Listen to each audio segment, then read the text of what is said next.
Бұл жерде бәрін кіргізсең, сен кірмей қаласың автобусқа. Болды, өмір деген жанталас. Бұл жаққа кіруіміздің өзі бір ұзақ жыр болды.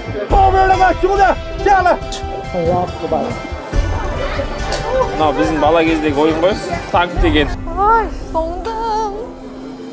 Армысыздар? Саламатсыздар. 2023 жылдың 10 қарашасынан бастап Қазақстан мен Қытай арасында визасыз жүруге мүмкіндік ашылды. Көршіміз бүкіл әлемді таңғалдырудан шаршамайды. Сол себепті саяхаттайым, Қытайға саяхаттап келді. Бұл қандай халық? Олардан не үйрене аламыз? Қытай жайлы сериялы влогтар Бейжіңнен басталады.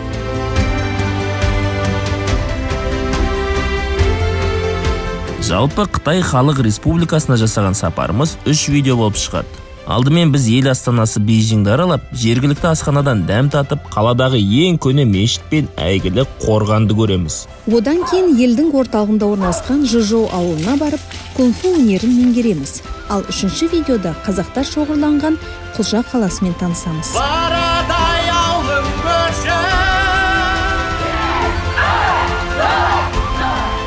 Қытайға енді визасыз кіруге болса да, визаны талап ететін елдер әлі де жетерлік. Оларға бару үшін РК-ТО визаның қызметін пайдаланыңыз. РК-ТО виза әлемнің барлық еліне түрлі мақсатта виза рәсімдейді.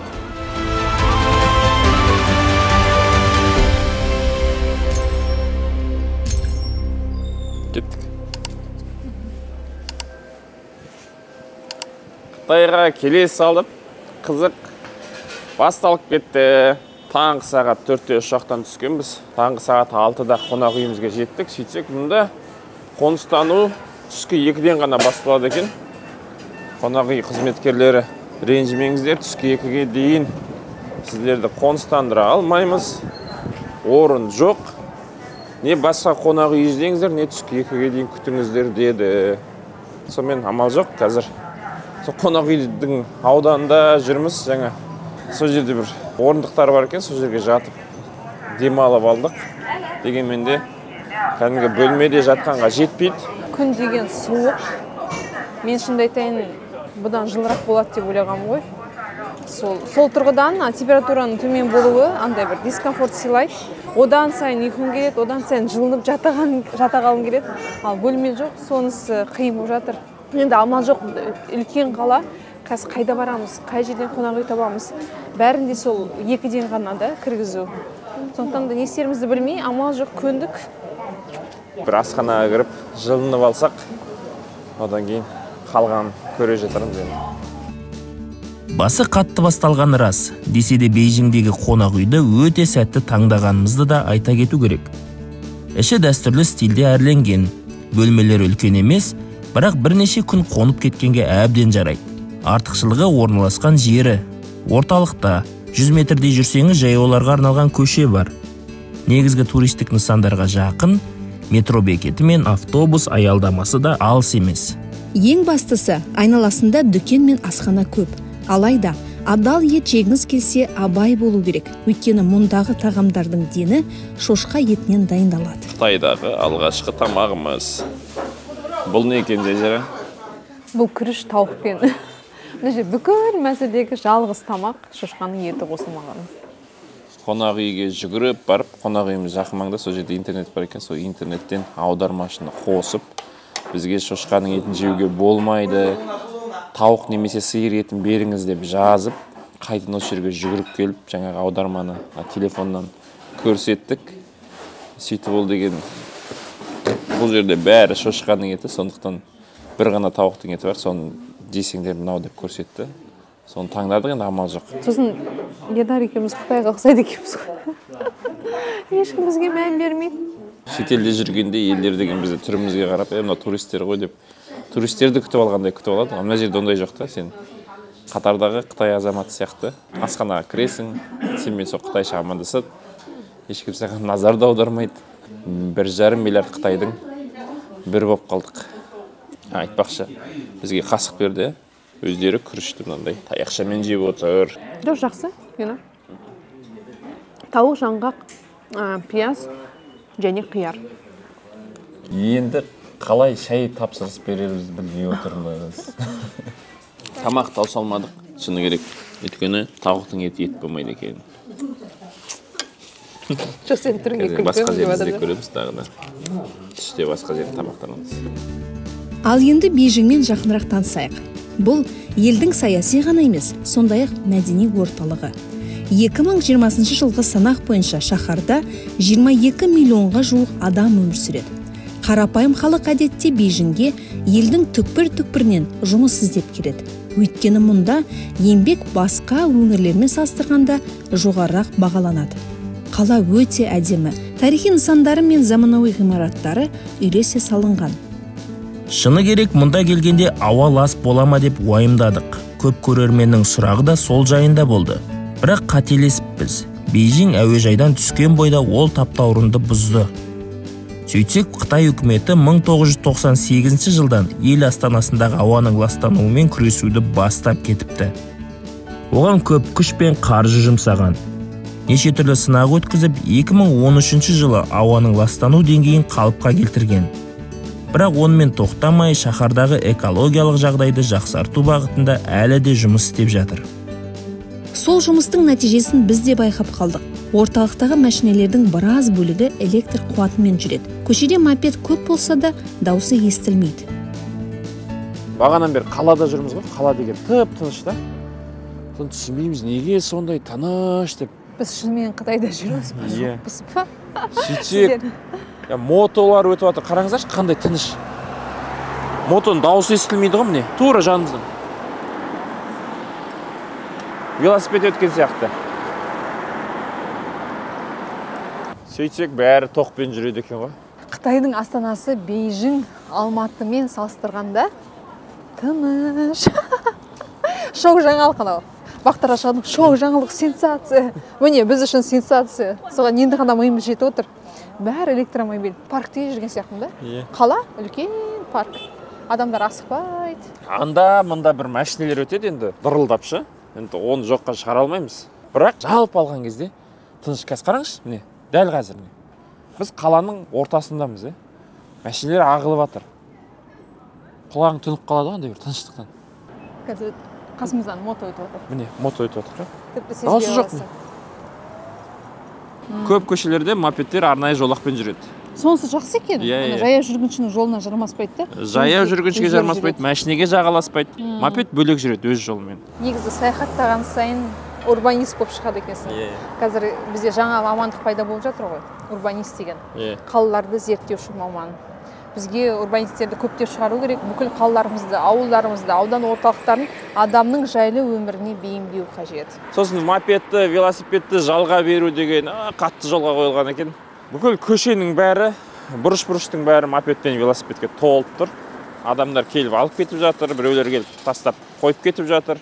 Міне қараңыздар. Неше түрлісі бар. Қысқы түрлері ғой, көрдіңіздер ме? Қыста осылай алдыңа жауып аласың. Енді бізде де шығып жатыр ғой қазір. Мұздамас үшін, жел соқпас үшін. Бәрі электро. Міне. Велосипедтерді жалға береді. Жалпы Бейжіңде көрер қызық көп. Біз бәрін аралап үлгермейтінімізді білгендіктен тек 3 нысанға барамыз деп шештік. Біріншісі шаһардағы ең көне мешіт. Одан кейін императорлар сарайы. Үшіншісі атақты Қытай қорғаны. Ендеше мешіттен бастайық. Бұл нысан қаланың оңтүстік батысында орналасқан Нью-Джизе деп аталады. Ислам діні Қытайға 7-ші ғасырда келген. Содан елдің түкпір-түкпіріне тарап, әр жерде мешіттер салына бастаған. Ең алғашқы мешіттің іргесі 742 жылы Сиян шаһарында қаланыпты. Ал Бейжіңдегі Нью-Джизе мешіті 996 жылы тұрғызылған. 996 жылы салынған. Насрудин деген араб азаматы тұрғызған. Негізі кезінде Лебайси деп аталған екен. Қазіргі таңда атауы Нью-Джие. Қытайша Нью-Джие мешіті. Қазіргі күні мұнда жөндеу жұмыстары жүріп жатыр. Соған қарамастан күзетші ағай ішке кіруімізге рұқсат берді. Өзі жол бастап, айналаны көрсетуге тырысты.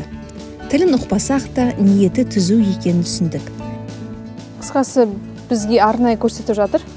Жалпы басқа елден келген қонақ екенімізді шамалап түсінді. Сондықтан да мешіттің есігін ашты. Әйтпесе қазір кіруге болмайды. Жөндеу жұмыстары жүріп жатыр.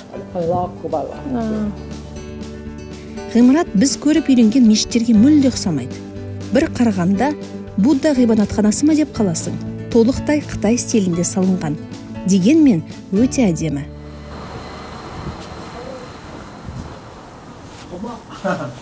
Шеше, рахмет. Шеше. Thank you. Рахмет. Ассаламу алейкум. Рахмет. Goodbye. Нәжешан. Қызық екен. Сөйлесесің, бірақ түсінбейсің. Goodbye. Bye-bye. Айта кетерлігі, бұл ауданда ежелден мұсылмандар тұрады. Оларды хой деп атайды. Діні бөлек демесеңіз, бұлар да кәдімгі Қытай. Егер Бейжіңге келіп адал еттен дайындалған тағам іздесеңіз, осы хойлердің асханасына барыңыз. Әдетте олар сыртына жасыл түсті жазу жазады, және қызметкерлері әрдайым тақия киіп жүреді. Айтпақшы, хойлердің бір тармағы Қазақстанда да тұрады. Бізде бұл халықты дүнген деп атайды. Ялаған шайыр теттелес түнігін қызарманым, кез боп кетсем әрттелі сенен көз алмадым. Өскенде емес, өзігі дойлап жүдедім. Төсіндерді бір қазақтың жүрегін сырғалым. Төсіндерді бір қазақтың жүрегін сырғалым. Көшені аралап жүрсек, дәл мешіттің айналасындағы дүкендердің бәрінде үлкен кезек тұрды. Мына жағымызға қараймыз кезек, мына жағымызға қараймыз, жаңағы ана жаққа қараймыз, барлық жерде кезек. Сөйтсек, бұл ауданда жалпы адал тамақ сататын дүкендер бар екен да, сол дүкеннің бәріне кезекке тұр адамдар. Бір ғана шұжықты сатып алу үшін бірнеше сағат кезекке тұруға дайын. Қараңыздар, міне. Мына жақтағы кезекті қараңыздар. Шетіндегісі ет емес. Мына жақтан басталды кезек. Мына жерде тұр дүкен. Сонда бүйтіп, жылан сияқты ирелеңдеп адамдар кезекке тұрады. Мынандай қызыл лента тартып қойған. Мына жақпен айналып кетеді. Қанша қатар. Мына жақтан кезекке тұрасың, тамағыңды аласың да ішке кіресің. Қой тексерейікші? Жүр тексерейік. Мыналарды тапсыз қабылдайды оған негізі тамақтар. Сорпа, лағман. Ана жерде кассир деп тұр, кәшілер. Дәл қазір мына жерде адал тағамдар сатыла ма, соны сұрайын. Аудармашыға жазып отырмыз. Ана жігітті көрсін. Ана жігітті. Hello, we have question.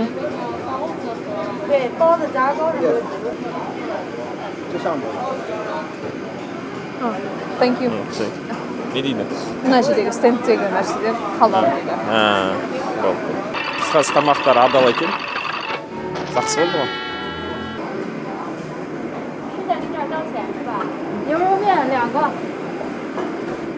Мен алғандағы түріңді көрсең ғой. Мен сушидің өзін мен ұстай алмаймын. Бұл шеткізіп түсіріп аламын. Креспені қалай жеймін? Ай, соңдым. Сонымен Қытайдағы алғашқы адал тамақ. Бұл дүниеде үш нәрсеге мәңгі қарауға болады. Оттың жанғанына, судың аққанына және жазираның Қытай таяқшаларымен тамақ жей алмай қиналғанына.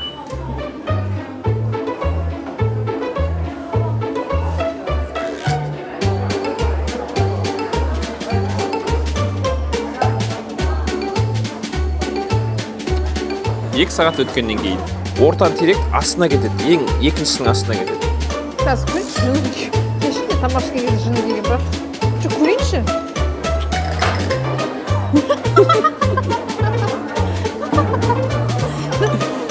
Өзі демесін жерге. Маңқаң түсірт. Жей аласың ба, ена? Ойбай. Әне жұрттың баласы таяқшы ұстай алады. Кешел бері іздегеніміз осы адал тамақ болды. Бірақ бұл бір плюсы, дегенмен де бұл бәрібір Қытайдың тамағы да. Сорпа деп келген кезде өзінше бір қазақша сорпа елестейді ғой. Аузыңа бір сондай дәмді күтесің ғой. Бірақ бұл Қытайдың тамағы да. Жоқ, айтшы, ащы ма? Ащы емес. Біздің лагманның сорпасы сияқты. Лагман сорпасы сияқты емес, ол лагман айдылы да. Бізге бір үйреншікті емес дәмі. Тіпті ана Ланчжоудағы, Алматыдағы Ланчжоуда ол жарнама емес. Алматыдағы Ланчжоуда сорпа дайындайды ғой, кеспе. Тіпті оған да ұқсамайды. Басқаша. Жаңа әдіс спираль ретінде ораймыз. Сосын құлақ қалмай тұрып аузыға тығамыз. Дәмі қалай екен? Менің көзім тамақ жеп жатқанымды біледі. Асқазаныма да бір нәрсе бар да бірақ тамақ жеп жатырмын деген андай сезім жоқ миымда. Миыма андай рахаттану, бір импульс, андай бір қуаныш, мына жерде бір нелер болмай жатыр да. Фейерверк жоқ та миымда. Асқазаныма әйтеуір бір қамыр бір нәрсе барды. Хуэлердің тамағын тауыса алмадық. Есесіне көңіліміз тоқ. Оған көшеде кездескен мына қыздар себеп болды. Бұл Ляоняо мен Дунчин. Адасып жүріп екеуінен жол сұрап едік, олар бізге керек жерге жеткізетін такси шақырып берді. Қажет емес десек те қоймай, ақшасын онлайн төлеп тастады. Артынша 10 минут бірге күтіп, көлікке салып жіберді. Thank you. Рахмет. Thank you. Рахмет. Қандай такси шақырған? Иә, күшті. Тағы да рахмет деп айтшы.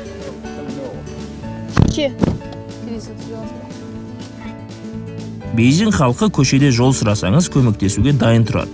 Оған бірнеше рет көз жеткіздік. Ең қызығы, олар көмектесе алмаса, қатты қысылып өздерін қоярға жер таппай кешірім сұрап кетеді. Тіпті не істеріңді білмей қаласың. Осындайда саяхаттың кереметі табиғат пен тағамдарда емес, адамдарда екенін ұғасың. Кеше ғана Инстаграмда бір оқырманым сұраған еді, Қытайдың адамдары ашық па, жол сұрасаң көмектесе ме? Міне, өздеріңіздің көздеріңіз жеткенде, иә, ашық, көмектесуге тырысады. Ағылшын тілін білмесе де, әйтеуір аудармашының көмегіне жүгініп, бірақ сенің мәселеңді шешуге, жол нұсқауға барынша тырысады. Сондай-ақ көрермендерден тиімді саяхаттауға қатысты сұрақтар да жиі келеді. Осы жерде айта кетейік, біз әуе билеттерін алғанда Aviasales KZ көмегіне жүгінеміз. Бұл арзан әуе билеттерін іздеу және саяхаттан кешпек алу жүйесі. Енді императорлар сарайына барайық. Бұл жерді тыйым салынған қала деп те атайды. Себебі ертеде мұнда император әулеті мен олардың жақындарынан басқа адамдарға кіруге рұқсат етілмеген. Кешен 15 ғасырда Минг патшалығы кезінде тұрғызылған. Жоспары бірнеше мәрте өзгертілген. Ал 20 ғасырдың алғашқы жартысындағы аласапыранда тіпті қирап қала жаздаған. Алайда жергілікті қайраткерлердің арқасында қазіргі қалпын сақтап қалды. Бұл жерге кіру әлі де оңай емес. Ереже бойынша онлайн билетті бірнеше күн бұрын сатып алуың керек. Ішке өтерде 3-4 рет күзет тексереді. Көп техника алып жүргендіктен қатты қиналдық. Ал кіре берісте тіпті штативімізді қалдырып кетуімізге тура келді.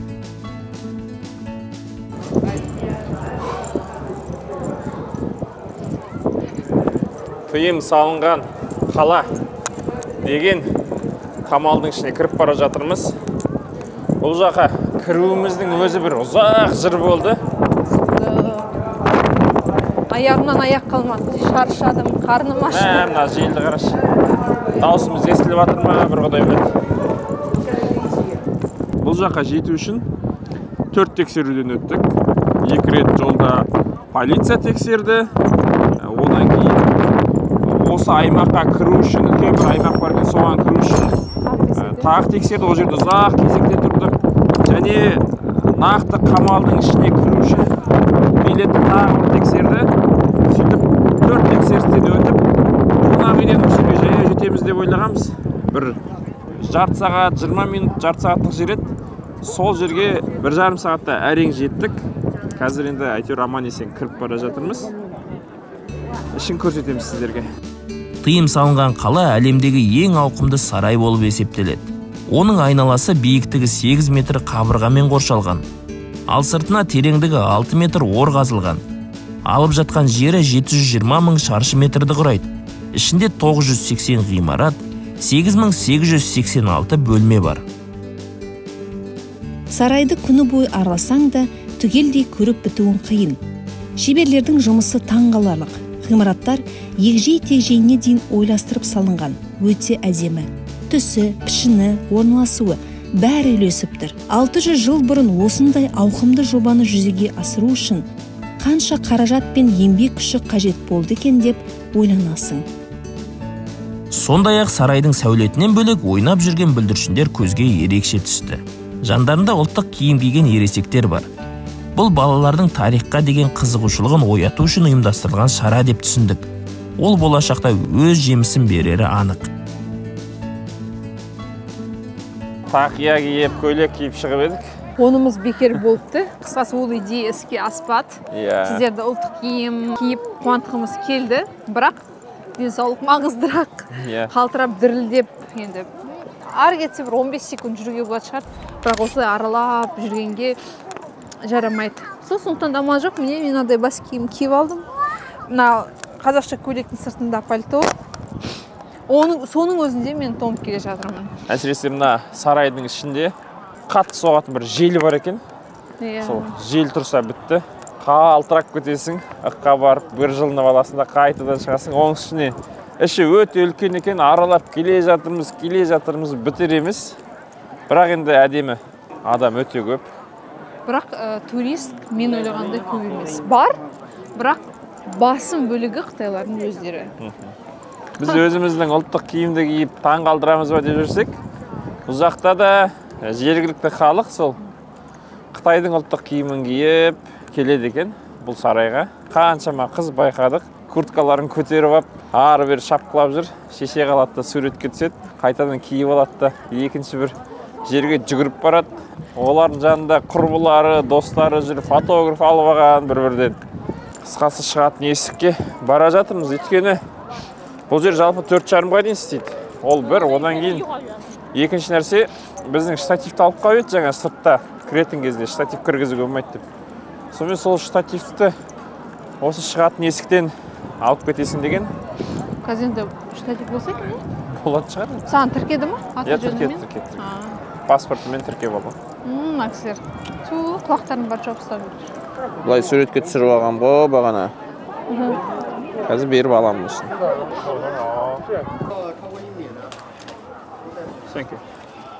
Ой, құтты болсын. Рахмет. Видео түсіреміз деп штатив әкеліп еді. Кіргізуге болмайды екен. Айтпақшы, біз Қытайға дрон алып келгенбіз. Бірақ Бейжің Қытайдың астанасы болғандықтан, бұл жерде қауіпсіздік мақсатында дрон ұшыруға рұқсат жоқ деді. Негізінде интернетте рұқсат бар деп жазылып тұрған. Алайда біз әзірге ұшыруға бел болмадық, өйткені дронды биікке көтерсең, бірден сигналды өшіріп, дронның жерге құлап түседі дейді. Сол себептен тәуекелге барғанымыз жоқ. Көшеде бір кішкентай автобустар тұрды. Не автобустар деп өткен сайын қарап өтіп жүрсек, сөйтсек, сыртында полиция деп жазылып тұр екен ғой. Кәдімгі кішкентай бөлімшелер. Жылжымалы, ішке кіріп, полицейлер шайын, жаңағы кофесін ішіледі. Жақсы екен. Сосын дөңгелек көтерілгенде, қажет кезде бір орыннан екінші орынға сүйреп апарама, әлде оталдырып апарама. Әр көшенің бұрышында тұрады. Ал қазір Ернар екеуміз автобусқа отырып көрмекшіміз. Қызық болайын деп тұр. Дженьянмен. Excuse me. Do you know English? Yeah. Oh, we are looking for archery tower. Дженьянмен? Which bus? Bus. Yeah. Sorry, one moment. We search for you. Oh, thanks.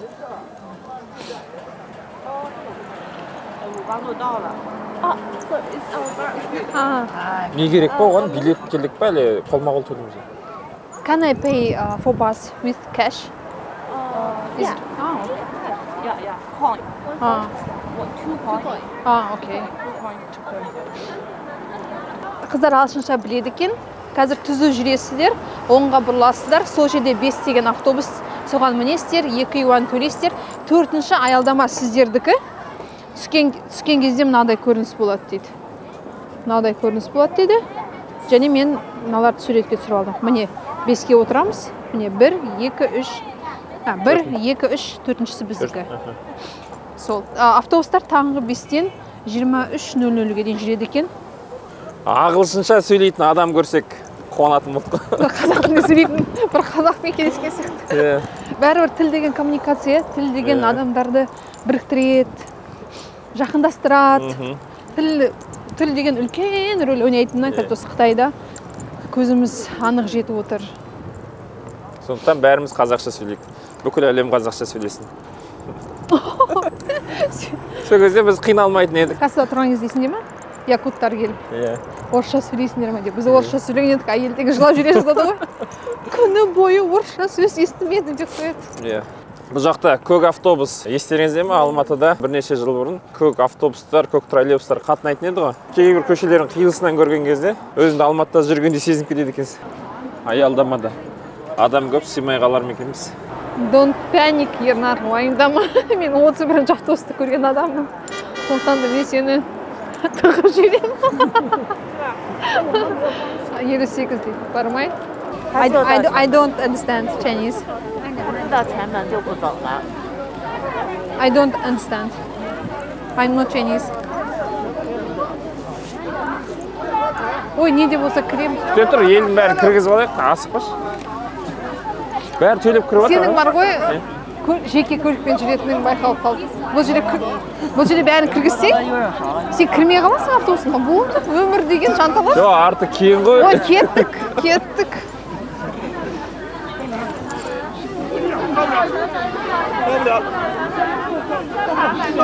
Жайжыра, мен жаяу бара берейінші.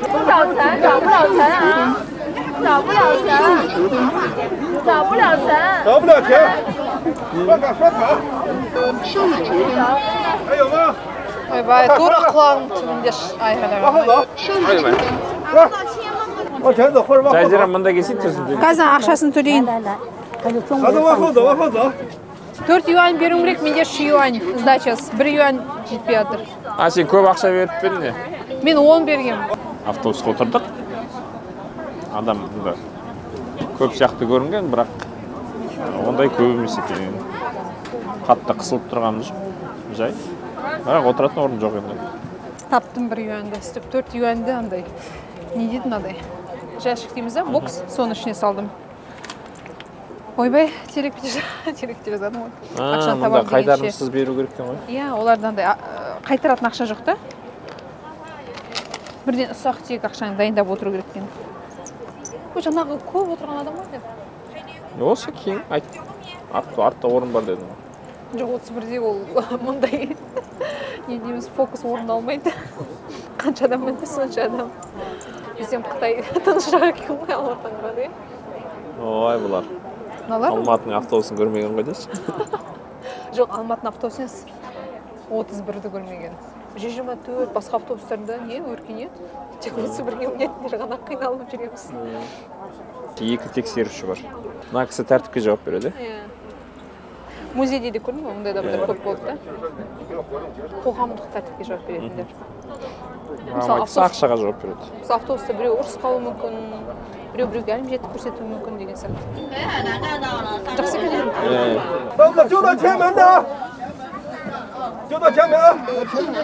Нәзірін, біздің автобуста мұндай ұрсатын адам жоқ 31-де. 31-де біз пассажирлер бір-бірімізбен ұрсамыз. Бізге ұрсатын адам керек емес. Әсіресе таңертең. 你下来，他看不上镜子，站底下。他叫什么名字？你喊他名字，这不就知道了？ Артқа өт деп жатыр. 后边那个兄弟下来。您保安们都不知道。 Тыйым салынған қала өте үлкен екенін айттық. Дегенмен Қытайда одан да ауқымды жоба бар. Және оның құрылысы Бейжіңдегі сарайдан әлде қайда ерте басталған. Нені меңзеп тұрғанымызды түсінген шығарсыздар. Иә, бұл Қытай қорғаны.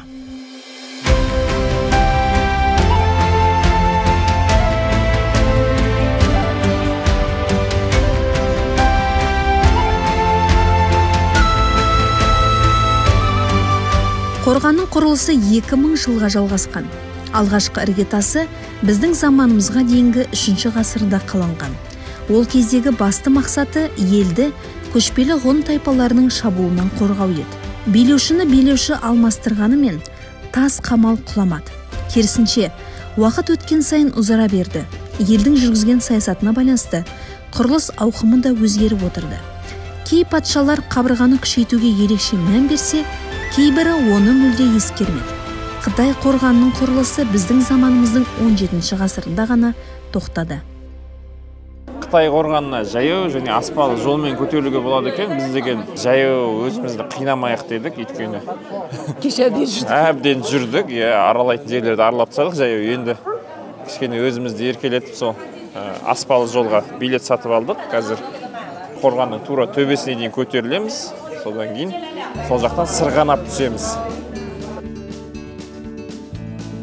Қорған таудың жалына салынған екен. Осыншалық биікке көтерілеміз деп ойламадық. Таңда келгендіктен турист те аз.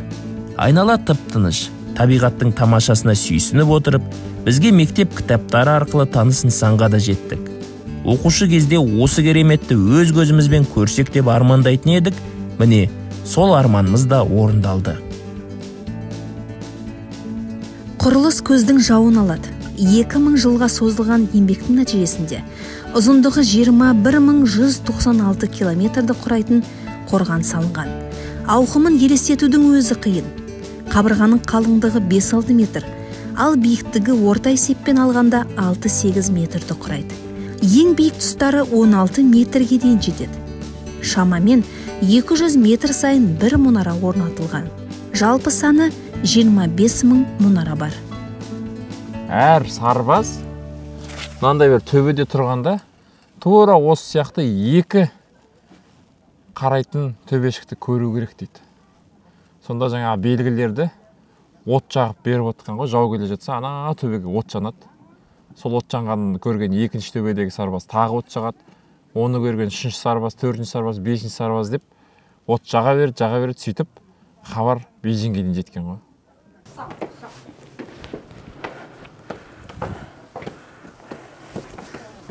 Абайла, я? Окей. Түк екен? Окей. Кәнде? Тізеге дейін көтерілесің аяғыңшы.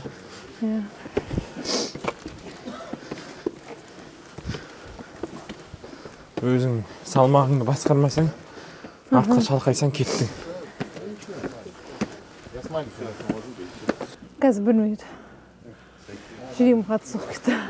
Шарша қалды ма? Жоқ, шыдайым. Бірақ қалай түсеміз? Біз ары кетсе бір 500 метр жүрген шығармыз. 500 метр? Иә. Біз ана жерден. Әне тұрған, көрініп тұрған 500 метр жер. Одан аз болмаса. Жоқ. Одан көп. Енді тіке тартсаң 500 метр. Көш? Иә. 2 шақырым десекші. Кім біліп атыр? 20 шақырым жүрдік. Қытай қорғанын көрсетеміз деп.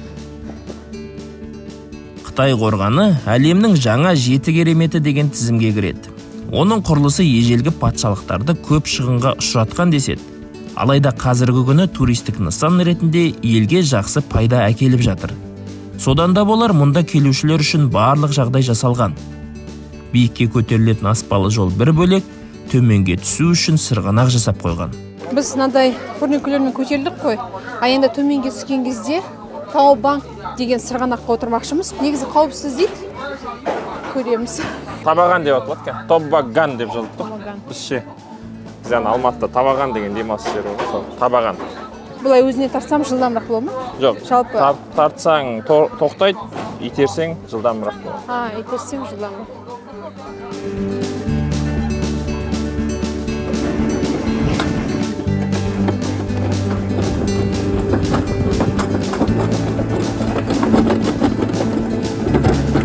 Бала арманды орындаған ересектер балаша қуанып етекке түстік те Бейжіңге оралдық. Кешкі шаһар бізді жарқыраған шамдармен күтіп алды. Метроға отырып, жаяуларға арналған көшені аралап, дүкенге кіріп, жергілікті тәттілерден дәм татып, біраз қызыққа кенелдік. Бейжіңше дайындалған үйректі де ұмытпадық. Біз барған асхана қызметкері бұл тамақты дұрыс жеудің тәсілін үйретті. Ұнады. Қытайда жүріп тауысып жеген алғашқы тамағымыз осы болды. Мынау біздің бала кездегі ойын ғой. Танк деген ойнап бердіңіздер? Жоқ. Мен өзім бірінші естіп тұрмын. 90-жылғы ойын, е? Мәссаған.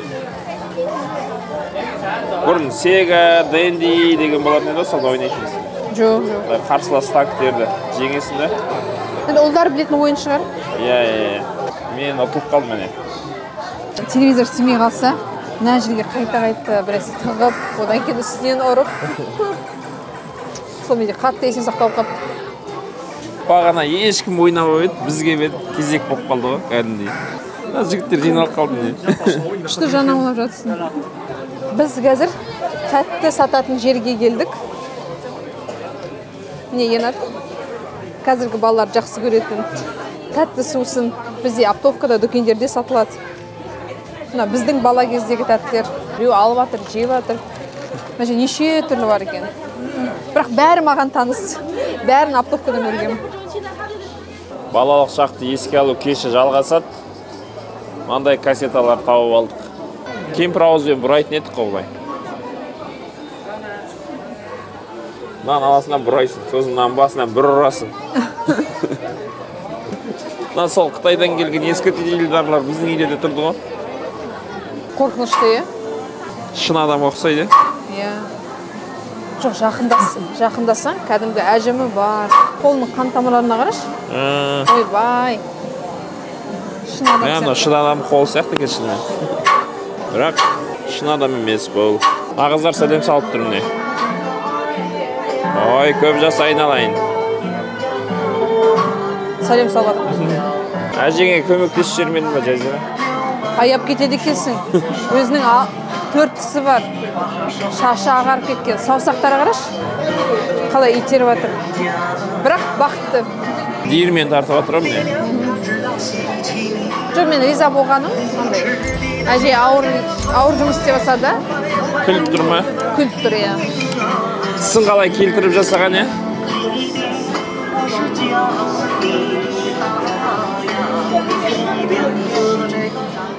Мына жерде компот сатып жатыр. Не бұл? Бауырсақ. Бауырсақтың ішінде мысалы. Мен бауырсақ деп айтып жатырмын ғой, жалпы бір нан, тоқаш, ішінде неше түрлі андай салмасы бар. Шоколад болуы мүмкін, жеміс болуы мүмкін деген сияқты. Соны қазір пісіріп жатыр ғой.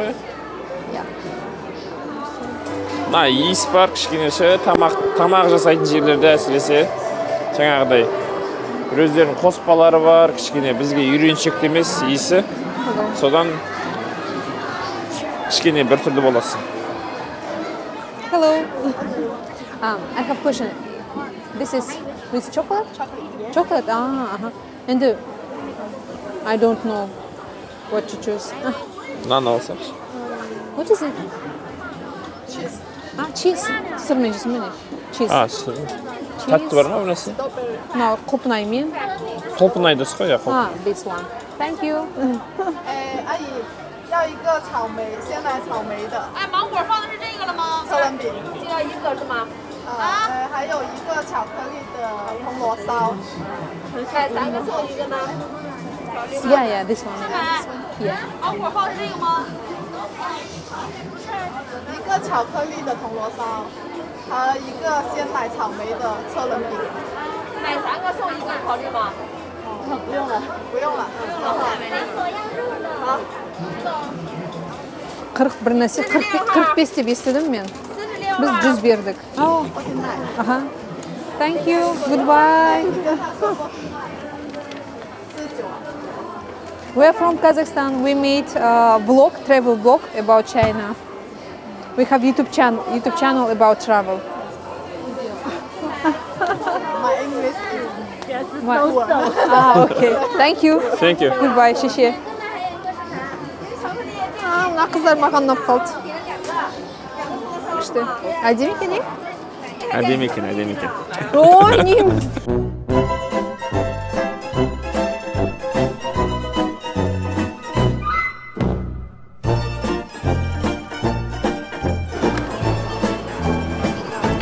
Қой, дәмі көрейік. Ыстық болып тұрғанда. Қытайға келіп, неше түрлі идеяға қанық болдық. Бәрін алып жүзеге асырса болады екен. Мысалы, мынадай сатып алады ғой адамдар.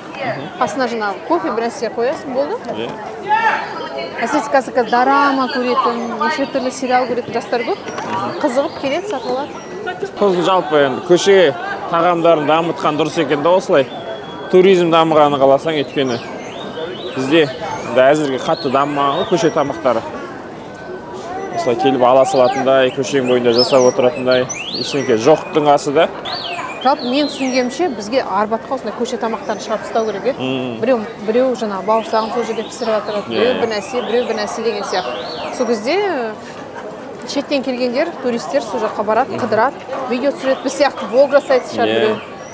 Біз енді қазір Арбатта ең қатты дамыған көшеде балмұздақ жасау ғой. Балмұздақ сату. Балмұздақтан басқа ештеңе жоқ. Иә, содан басқа аса ештеңе жоқ.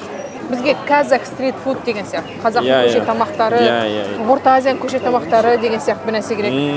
Тіпті бәлкім қазақ қана емес, жалпы масштабты кеңейту керек шығар. Түрік халықтарының дегенде, иә, түрік халықтарының көше тамақтары. Екеуміз күшті идея таптық. Дала суық, шыны керек. Полиция қызметкерлері бағадан бері қалай тұр екен, бір орында қақиып тұрады, мұздамадым екен деп қойсын. Мынаны есіңіз. Қонақ үйге барып бірақ жейміз? Қасына бір нәрсе ішпейміз ба? Шик.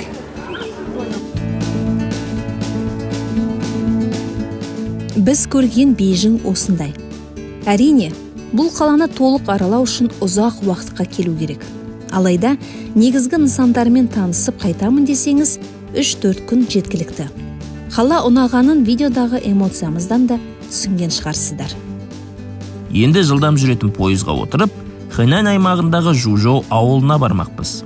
Мақсатымыз кунг-фу шеберлерін дайындайтын мектепке жазылып, жеткіншектермен бірге жаттығу жасап, олардың өмірін көрсету. Арнаға жазылып, пікір қалдырып, видеоны достарыңызға таратуды ұмытпаңыздар. Бұл өте маңызды.